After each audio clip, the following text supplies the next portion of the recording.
You're playing William Hartnell, the first Doctor and adventure in space and time. What does it feel like to be taking on such a huge role as that?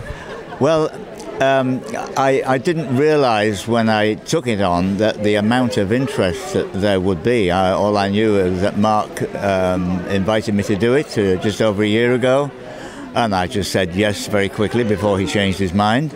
And because I remember William Hartnell not only as Doctor Who, but as one of our finest character screen actors in the 50s and 60s. So I knew of him and I knew his work.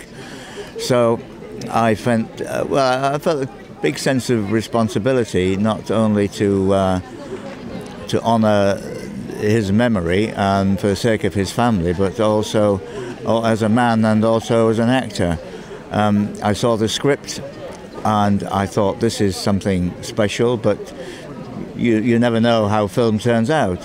Sometimes you do things and they don't turn out as you'd imagined, either for better or for worse. But the response to this Adventure in Space and Time in the cinema screening the other day when I saw it was absolutely amazing. I think everyone was very moved and touched by the way the fans took to it, because we wanted it to be right for the fans, because they've followed the series.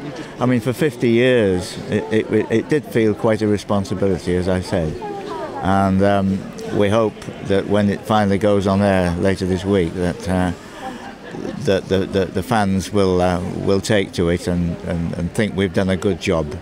Absolutely sure they will do. It's had a rapturous applause so far from the screening at the BFI. Yeah. Of course, this leads us into the anniversary special, which leads us into the new Doctor later in the year. What do you think of the choice of Peter Capaldi as the next Doctor? Well, funny enough, when we were partway through the filming, Peter paid a studio visit because he's, I think, a friend of Mark Gatiss, and Mark invited him to come along because he asked if he could, because and I spoke to him. I'd never met him before, and what a delightful guy he was, and I didn't realise he was a lifelong Doctor Who fan. And he watched a bit of filming and was very nice about it, because at that time he didn't know he was going to be the Doc, and we certainly didn't. But when it was announced, I thought, well, yes, it just makes perfect sense. He's just got all the qualities you need, and apart from being a brilliant actor. So I think he's going to be great.